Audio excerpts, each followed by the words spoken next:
Hari ini kita akan kembali bersama-sama untuk mendengarkan firman Tuhan di YouTube channel ini.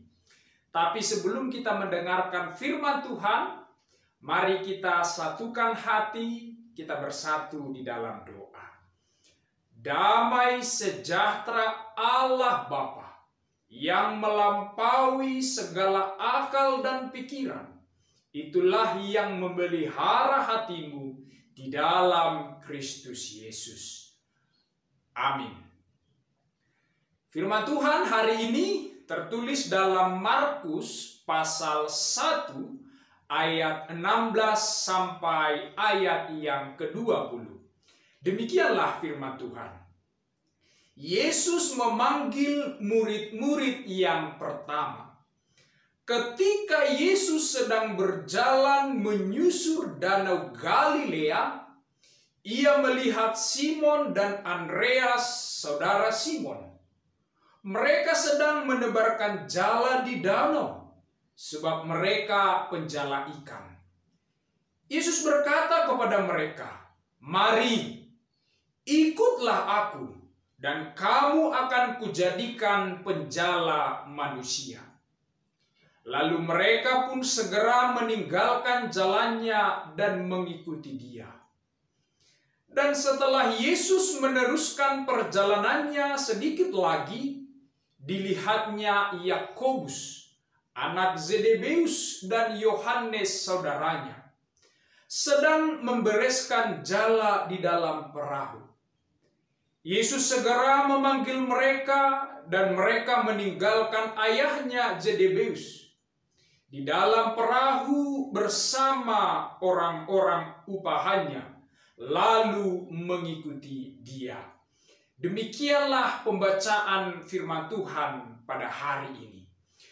Saudara-saudara yang terkasih di dalam nama Yesus Kristus, ada sebuah kisah yang sangat inspiratif dari Profesor Yohanes Surya. Dia adalah seorang ahli fisika yang sangat cerdas sekali. Pada suatu hari, dia pernah berkata kepada seorang bupati yang berasal dari tanah Papua. Dia berkata, "Berikan kepada kami anak yang paling bodoh, dan saya akan menjadikannya menjadi juara dunia." Maka tentunya mendengarkan ini, bupati itu kaget dan heran. Bagaimana mungkin orang yang bodoh bisa menjadi juara dunia? Tetapi karena penasaran, akhirnya dia pun mengirim orang-orang yang paling bodoh dari daerahnya kepada sang profesor. Ada anak-anak yang tidak bisa berhitung, ada anak-anak yang tidak bisa membaca, bahkan ada anak yang sudah berulang-ulang kali tinggal kelas. Inilah yang dia kirimkan kepada Profesor Yohanes Surya. Tetapi singkat cerita, setelah anak-anak bodoh tersebut diajar dan dididik oleh profesor tersebut, apa yang terjadi dengan mereka? Pada akhirnya, mereka mendapatkan prestasi yang sangat luar biasa sekali. Baik di tingkat nasional maupun di tingkat internasional. Mereka mendapatkan medali emas, medali perak, medali perunggu dari pertandingan-pertandingan olimpiade matematika, fisika, dan sains yang lainnya. Begitulah perubahan hidup yang terjadi dengan anak-anak ini. Yang dahulunya dianggap terbelakang, sekarang mereka sudah terdepan. Yang dahulunya mereka adalah orang yang bodoh, Sekarang mereka adalah anak-anak yang pintar dan anak-anak yang cerdas. Apa rahasianya? Profesor Yohanes Surya mengatakan, ada dua hal yang menjadi rahasia sukses anak-anak tersebut. Yang pertama adalah guru yang baik, dan yang kedua adalah metode yang baik. Guru yang baik itu adalah guru yang memotivasi siswanya dan memberikan inspirasi bagi anak-anak, bagi siswanya untuk mendapatkan yang terhebat, yang terbaik yang ada di dalam dirinya. Saudara-saudara yang dikasihi Tuhan, kalau kita kembali ke firman Tuhan hari ini, maka kita menemukan kisah yang hampir mirip. Dahulu pada zaman Yesus, pada zaman Alkitab dituliskan, orang-orang Galilea dianggap sebagai orang-orang yang terbelakang. Secara ekonomi, secara pendidikan mereka terbelakang. Banyak masyarakat dan orang-orang di sana adalah orang-orang miskin. Karena pekerjaan mereka adalah seorang penjala yang biasa. Dan tingkat pendidikannya sangat rendah. Demikianlah orang-orang Galilea sering dicap sebagai orang-orang yang terbelakang. Bahkan bagi orang Yahudi sendiri, orang-orang Galilea dan daerah Galilea sering dianggap sebagai daerah atau orang-orang yang najis. Kenapa? Karena di Galilea inilah terjadi percampuran antara orang-orang Yahudi dan orang-orang Samaria. Itu sebabnya orang-orang Galilea dianggap sebagai orang-orang yang kotor, yang tidak murni, karena sudah tercampur antara orang-orang Samaria dengan orang-orang Yahudi. Maka orang-orang Galilea secara rohani, secara moral, secara fisik dianggap najis.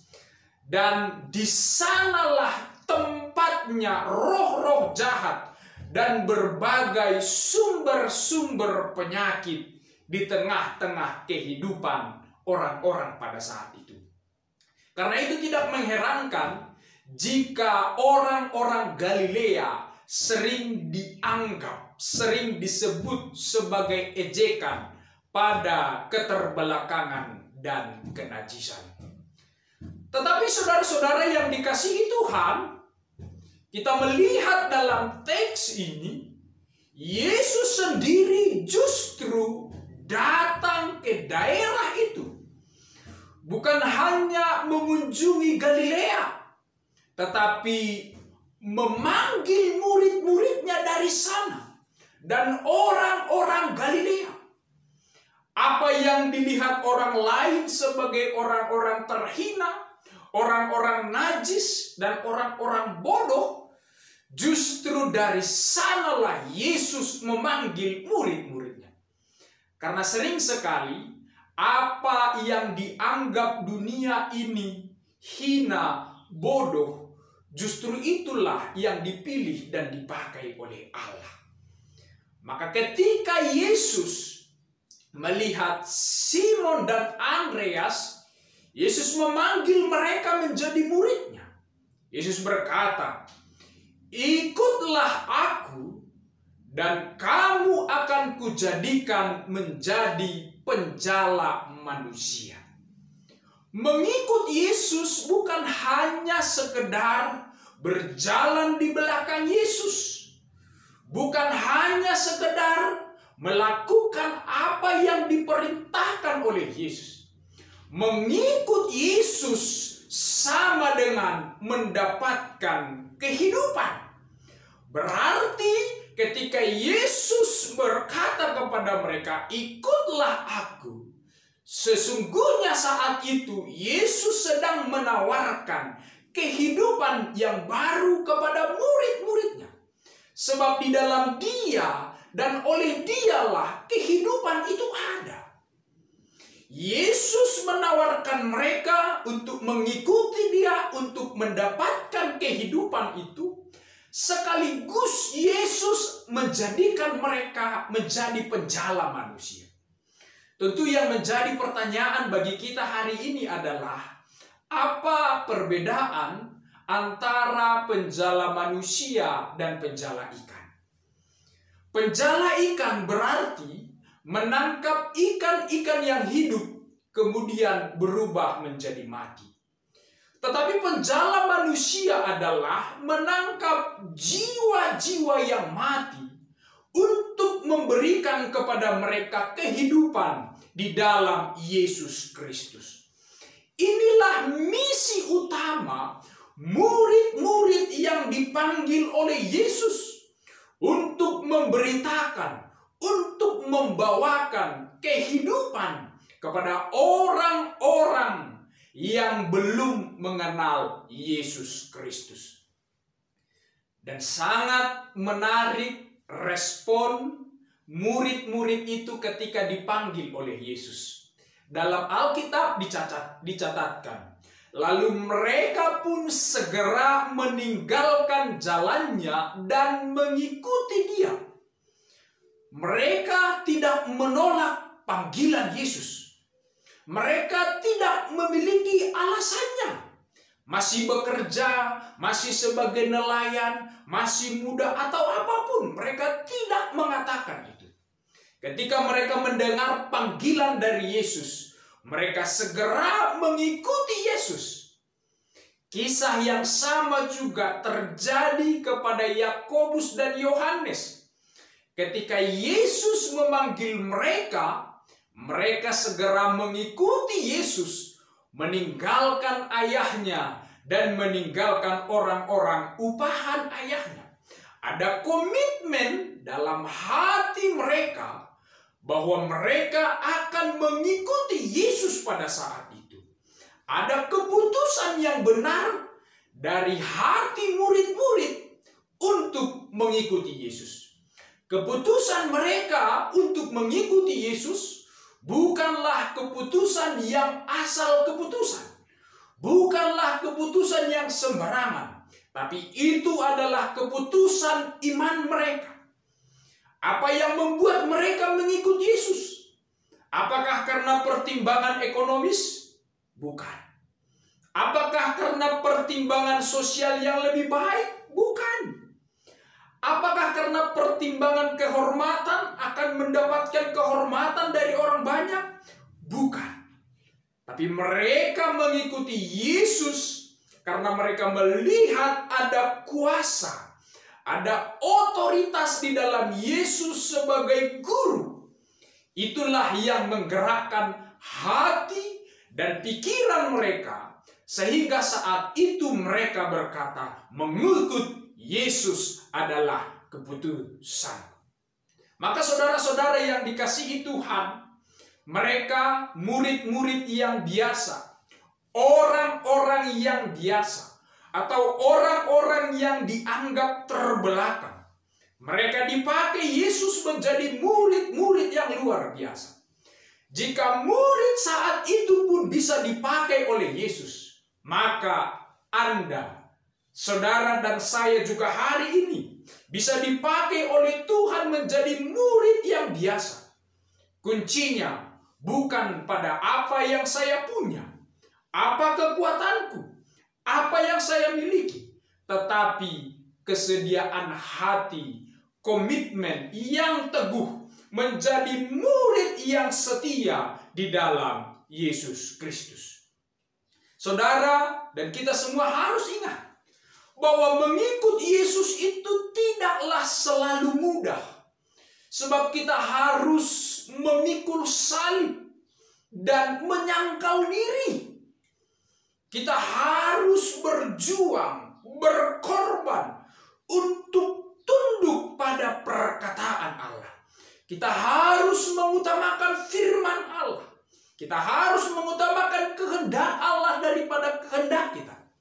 Tetapi harus kita ingat, melalui jalan seperti inilah kita menjadi murid yang sejati. Murid yang sejati tidak dihasilkan melalui proses yang mudah. Tetapi murid yang sejati dihasilkan dengan proses perjuangan yang sangat berat. Memikul salib, menyangkal diri adalah cara Yesus menjadikan kita menjadi murid yang sejati. Dan kita bersyukur ketika kita mengikuti Yesus hari ini dan sampai selama-lamanya, maka selama itulah kita mendapatkan kehidupan yang sejati. Maka jangan pernah menolak Yesus. Maka jangan pernah menyaksikan Yesus dalam hidupmu. Tetaplah ikut Dia. Apapun yang terjadi dalam hidupmu, seberat apapun pergumulan yang kita alami, kita harus ikut Yesus. Sebab di sana, di tempat yang Yesus tujukan bagi kita, telah tersedia kehidupan itu bagi kita. Maka hari ini saudara-saudara yang dikasihi Tuhan, mari tetap lakukan dan nyatakan komitmen kita mengikut Yesus keputusan. Oleh sebab itu saudara-saudara, Yesus, lagu yang familiar yang sudah sering kita dengarkan, mengikut Yesus keputusanku, mengikut Yesus keputusanku, mengikut Yesus keputusanku. Ku tak ingkar, ku tak ingkar. Amin. Tuhan Yesus memberkati.